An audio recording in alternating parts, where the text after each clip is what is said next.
Sabe aquela dúvida que todo mundo já teve uma vez na vida? Por que será que algumas pessoas aprendem as coisas super fácil, enquanto outras, nossa, enfrentam cada desafio?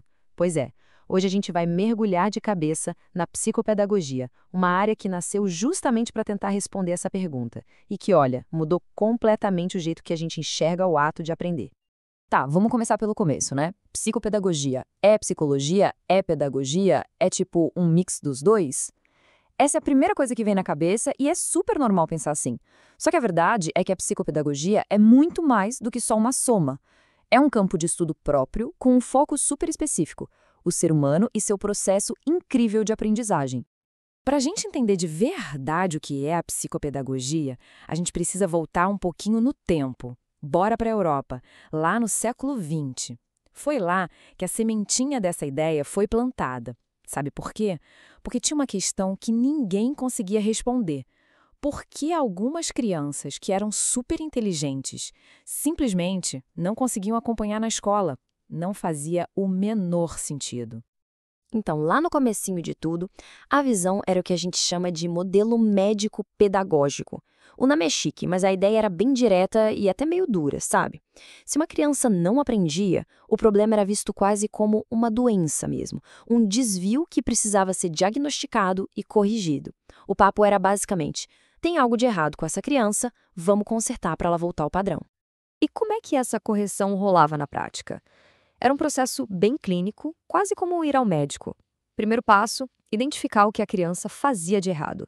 Segundo, vinha o diagnóstico e olha só, quem batia o martelo era quase sempre um médico, mesmo que a equipe tivesse psicólogos e pedagogos. E por fim, com base nisso, se criava um plano de reeducação.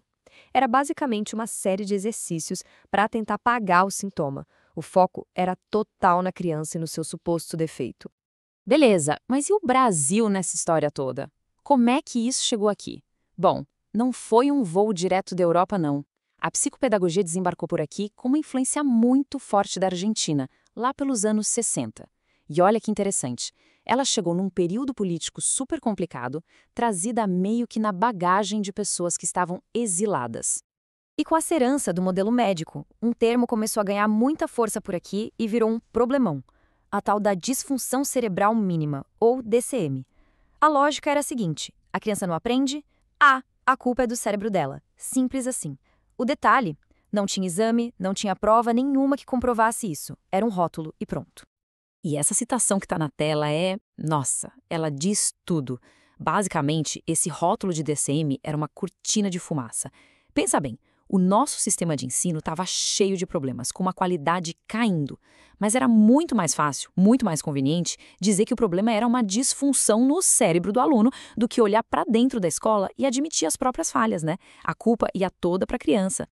Mas ainda bem, a história não parou aí. Aconteceu uma virada de chave gigantesca. A psicopedagogia começou a evoluir, a deixar para trás essa coisa de só botar rótulo e passou a buscar uma compreensão de verdade de como o processo de aprender acontece. E é aqui que o trabalho do psicopedagogo se transforma da água para o vinho. Para a gente entender essa mudança na prática, nada melhor que um exemplo. Vamos imaginar um menino, o Léo. O Léo está com dificuldade na escola. As notas dele começaram a cair, ele vive no mundo da lua na sala de aula e a professora já tentou de tudo. A famosa queixa escolar chegou. E aí? É aqui que a gente vê a diferença gritante. A visão antiga, aquela lá do começo, ia direto na pergunta: qual é o problema com o Léo? Já a visão psicopedagógica de hoje muda completamente a pergunta: o que está acontecendo no processo de aprendizagem do Léo? Percebe a diferença? Uma busca um culpado, a outra busca entender um processo. Então, o que o psicopedagogo faz? Ele se torna um verdadeiro detetive do aprendizado. Ele não olha só para o Léo, ele olha para tudo ao redor dele. Como o Léo se sente na escola? E a relação com os amigos, com a família? O jeito que a professora ensina? Será que funciona para ele? A sala de aula ajuda ou distrai?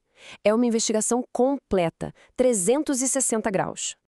Com toda essa evolução aqui no Brasil, era preciso organizar a casa, né? E foi aí que, em 1980, surgiu a Associação Brasileira de Psicopedagogia, a ABPP. Ela foi super importante para unir os profissionais, para definir o que faz um psicopedagogo e para lutar para que a profissão tivesse uma identidade própria, reconhecida no país. E essa organização toda ajudou a deixar mais claro como é que esse trabalho acontece na prática. Basicamente, a gente pode pensar em duas grandes áreas de atuação. De um lado, a gente tem a atuação clínica, que é a mais famosa. É aquele trabalho 1 a 1, no consultório, bem no estilo do nosso caso do Léo. O objetivo é ajudar aquela pessoa a destravar e se reconectar com o aprendizado. Do outro lado, tem a atuação preventiva. Essa acontece dentro da escola. Aí o foco não é só um aluno, é o todo. O psicopedagogo vai trabalhar com os professores, com a direção, para melhorar os métodos e o ambiente, evitando que os problemas sequer apareçam. E o trabalho vai muito além de atender uma pessoa. O profissional de psicopedagogia faz diagnóstico e intervenção, claro, mas também usa instrumentos e técnicas próprias, presta consultoria para escolas, pode coordenar serviços inteiros de psicopedagogia e até orientar pesquisas na área. É um leque de atuação bem grande, sempre com o objetivo de fazer o aprendizado fluir melhor para todo mundo. Tá, mas por que essa evolução toda é tão, mas tão importante? Porque ela é um antídoto contra umas ideias bem erradas e até perigosas que por muito tempo foram usadas para explicar por que alguém não aprendia. O ponto é o seguinte: por muito tempo surgiram teorias que não serviam para ajudar. Elas serviam para justificar o fracasso escolar. E a justificativa era sempre a mesma. Era um ciclo. A culpa é da criança, é da família dela, é de onde ela veio. A escola, o sistema, esses não tinham nada a ver com isso. E que ideias eram essas? Olha só que absurdo. Tinha a teoria racista, que dizia na cara dura que existia uma hierarquia de inteligência entre as raças.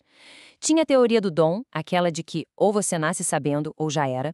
E tinha a teoria da carência cultural, que botava a culpa na pobreza ou numa família que não era padrão. A psicopedagogia de hoje bate de frente com tudo isso. E tudo isso nos traz para a reflexão final. Essa caminhada da psicopedagogia, saindo de um lugar que só carimbava as pessoas para um que busque entender de verdade, nos deixa uma pergunta que vale para todo mundo.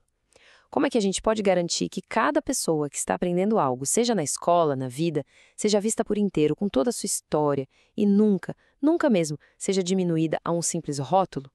Fica aí para a gente pensar.